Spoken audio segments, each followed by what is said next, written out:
तो जिस प्रकार हम एग्जाम देने जाते हैं तो हमारी पढ़ाई कितनी अच्छी होती है, वैसे ही ये चुनाव भी होता है।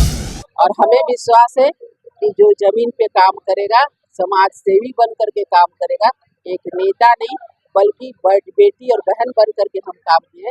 तो हमें पूरा विश्वास है कि भारी मतों से हमें कोडरमा के देवतुल्य जनता आशीर्वाद देंगे। हमारी भी सरकार थी, उस समय भी कार्रवाई होती थी, लेकिन सबों को रोजी रोजगार चलता था, किसी को बाहर जाने की जरूरत नहीं पड़ी थी। ये सरकार जैसे ठप कर दिए, उसे फिर से हम रोजगार दिलाने का काम करेंगे।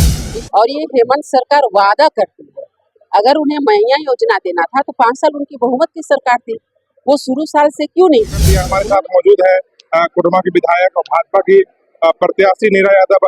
आइए उनसे जानते हैं कि इस बार जो चुनावी मैदान में किस प्रकार से उतरेंगे। सबसे पहले तो आपको बधाई हो, भाजपा ने आपको एक बार फिर से जो है सो यहाँ से कैंडिडेट बनाया है। कितना आसान या कितना मुश्किल रहेगा इस बार का चुनाव? देखिए, चुनाव है जो कि आसान और मुश्किल नहीं होता है। तो जिस प्रकार हम एग्जाम देने जाते हैं तो हमारी पढ़ाई कितनी अच्छी होती है, वैसे ही ये चुनाव भी होता है। कि हम एक समरी पढ़ करके गए हैं कि पूरा बुक पढ़ करके गए हैं, तो वैसे ही हम क्वेश्चन का जवाब देने के लिए भी जाते हैं एग्जाम में। और ये चुनाव भी वैसा ही है कि आपको 5 साल का जब कार्यकाल मिला तो आप फील्ड में कितना काम कर पाए। केवल फोटो खिंचवाए, फेसबुकिया बने या लोगों का जमीनी स्तर पे काम किया। और हमें विश्वास है कि जो जमीन पे काम करेगा, समाज सेवी बन करके काम करेगा, एक नेता नहीं बल्कि बेटी और बहन बन करके हम काम किए। तो हमें पूरा विश्वास है कि भारी मतों से हमें कोडरमा के देवतुल्य जनता आशीर्वाद देंगे। और कमल का एक फूल हमारे झारखंड में जो भारतीय जनता पार्टी एनडीए की सरकार बनेगी, उसमें एक कमल का फूल कोडरमा। पलायन की समस्या भी बनी हुई है, रोजगार जो है यहाँ पर ढिबरा हो, क्रेशर हो, पत्थर हो, आज भी कहीं ना कहीं जो है सो चिंता का विषय है। इसको इस बार चुनाव में किस प्रकार से? निश्चित रूप से हमारे कोडरमा में ऐसा है कि यहाँ पर ढिबरा, क्रेशर और हमारे जो ट्रक चालक गण हैं, तो यही हमारी मुख्य यहाँ पर व्यवस्था है।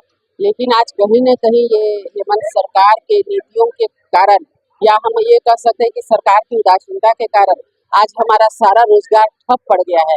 तो हम विश्वास दिलाते हैं कि जब हमारी भी सरकार थी, उस समय भी कार्रवाई होती थी, लेकिन सबों को रोजी रोजगार चलता था, किसी को बाहर जाने की जरूरत नहीं पड़ी थी।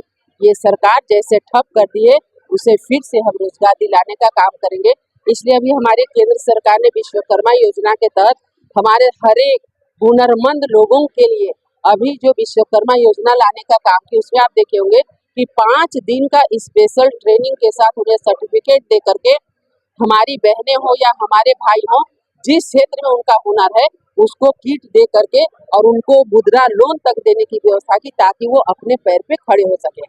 और हम विश्वास दिलाते हैं कि इसे हम और तेजी से करेंगे और हर घर में रोजगार दे करके और पलायन को रोकने का भूमिका। गोगो योजना वर्सेस मैया योजना किस रूप में देते हैं? क्योंकि हिमाचल सरकार ने जो है 1000 रुपए से बढ़ाकर 2500 मैया सम्मान योजना कर दिया है।